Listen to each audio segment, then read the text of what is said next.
dreams hang in the air.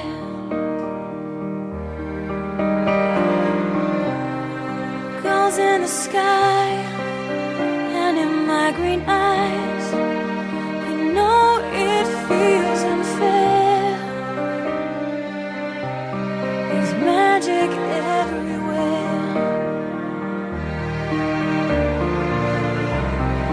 Look at me standing here on my own again. I'm straight in the sunshine.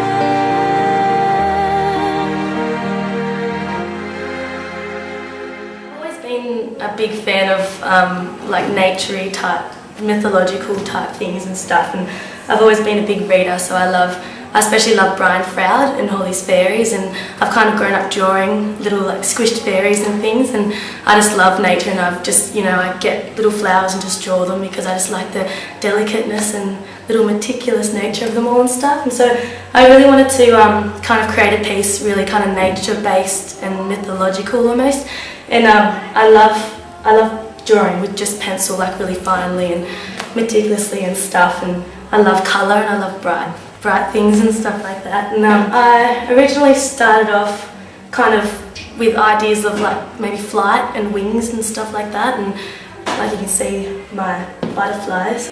I started, I've always kind of read spiritual type books and stuff, and about how like the spiritual journey that we all embark on and stuff, and how we always, how there's restrictions and restraints like that we get from self-ignorance and all of that kind of thing. I developed the idea that with age and maturity we kind of develop this, I suppose, like a better appreciation of life and stuff, and we let go of those, well, like those restrictions and restraints that like hold us kind of thing. Having a process diary to document your body ideas and your body work is really important, because it kind of, I suppose, gives you a starting point. I don't know, like you can bring your ideas together. I kind of like the idea of looking at that and seeing one thing, like a shoe, and then you look closer and it's made out of lots of little things, and so I kind of wanted to capture that in my body of work. And I started really liking the idea of wings, and so I started looking at like wings really closely, and I like to capture the meticulous kind of, like the actual the nature of them and stuff. So I started drawing them, and I thought lead pencil might be nice to capture that at the beginning, so I started doing little drawings and that, and and then I started looking at artists who have influenced my kind of ideas and stuff, and I really like Brian Froud and the way that he portrays kind of like the realism and stuff, but like he creates an illusion because it's not real, it's surreal kind of thing, and I really like the way that he captures all the detail and everything in all his work. And so another one was James Gleason. I like the colours and the kind of flow, I suppose, that he creates through his like the texture and style and that. Even though he uses paint mainly, I really do like the kind of vibrant colours and the way that you look at it, and it's kind of just all these colours, but then yeah, you look closer and there's all little weird creatures and things, I suppose. I really like that. And I started researching on winged creatures kind of thing, and what they could all each mean, I suppose, kind of thing, and started looking at shading methods, and then I started looking at the different materials I could use and how closely they would capture the realistic type nature of them and stuff, and I kind of found out that things like charcoal, chinagraphs and pastels and stuff weren't a really good idea, as they kind of just, I don't know, they didn't capture the fineness of it and stuff, but whereas more fine type pencils and stuff did. And I kind of also started looking at watercolour and that, because I like watercolour, but it's still, yeah, I prefer pencil type thing, just blending techniques.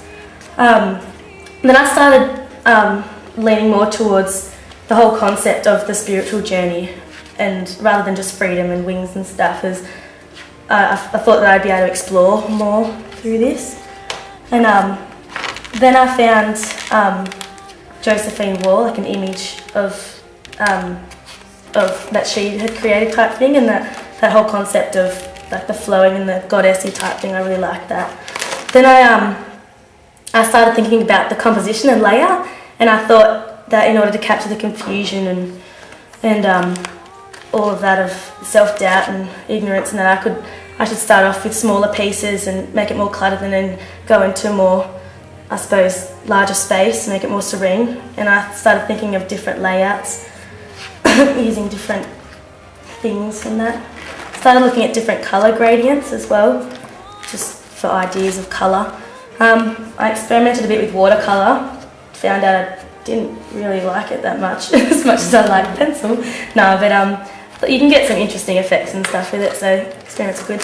Then I wanted to create the whole drapery effect thing, so I started getting different fabrics, and I put these in the scanner to try and get like the whole idea, I don't know, just the crumpled and flowing effect. But yeah, I kind of needed something that would pull out more, so then I decided to use one of my friends and get her to pose, and I pulled the drapery, and I kind of like that idea of the flowingness of it and stuff like that. I like silk as well because it captures that light, that kind of, like, I suppose, ethereal light type thing that I was trying to capture. So I've got some pictures of them. And then I just started playing around with pencils, and this is when I got my polychromate pencils, and I really liked it, and I started playing around with different paper types, and I found that rough types, they didn't bring out the colour and the realism that I kind of wanted, and then the more smoother ones did. They brought out the colour heaps, and I started playing around with the butterflies and like in flight, because I wanted to capture them in movement, stuff like that. And then I started thinking about the figure, like the actual human figure that I would use, and I started experimenting with body parts and stuff. And I originally kind of wanted to use lead pencil because I find that really does capture the detail and stuff like that. But then I suppose the colour pencil captured it a little more and stuff. I just did a bit of an experiment on paper with the colour, using Josephine Wall's image more so, just so that I could get an idea of what the effect of the paper and the pencil. That was a bit rough, I didn't really like that one. And then I started collecting images to create my piece, and this is my great auntie. And I took pictures of my auntie and my nan and granddad, so I could kind of get the age and the wrinkles and stuff like that. And I figured that she had a really interesting looking face, like almost like a pixie, and she had that kind of mythological look to her, and I thought it was really cool. So I decided to use her face, and then I thought of the idea of, I don't know, bringing branches out of the head, and so I could entwine more things into it later on, and just having like the feather coming from the ear and just creating that kind of surreal type look, like an illusion type thing. I like that. And there's just pictures of my nan and granddad, which I also incorporated, like my granddad, the detail around the wrinkles of his neck and stuff like that, and I just like all of that. And then I had to get the body part, so I got my nan to pose, and I used that, like the detail around the elbow I really liked, and especially the hands as well. And found I was able to capture the detail of that. And I started experimenting with ways that I could make her look like she was kind of being bound by like nature, like the trees and stuff, I suppose. So I put twigs and stuff entwining up her arm, and then I started looking at the drapery and how I could draw this like kind of realistically and stuff like that. And I started getting colours and trying to blend, like practicing with the shading and stuff, and trying to get that light that the silk kind of gives off, kind of thing. And so I started experimenting with colours and paper and stuff, and I got different colour gradients, so I could try and maybe bring out different colours and see like what the effect would be. And I even did black and white. And then I kind of started experimenting on this paper and using just to try and just to get like the effects of all the feathers and stuff, try and, I don't know, the outline and stuff like that, because I had to project it up, so I had to transfer it onto clear paper and project it up. And then this is the final artist statement that I came to, kind of thing, and talking about my ideas and that, and then this is the final product of my art body of work.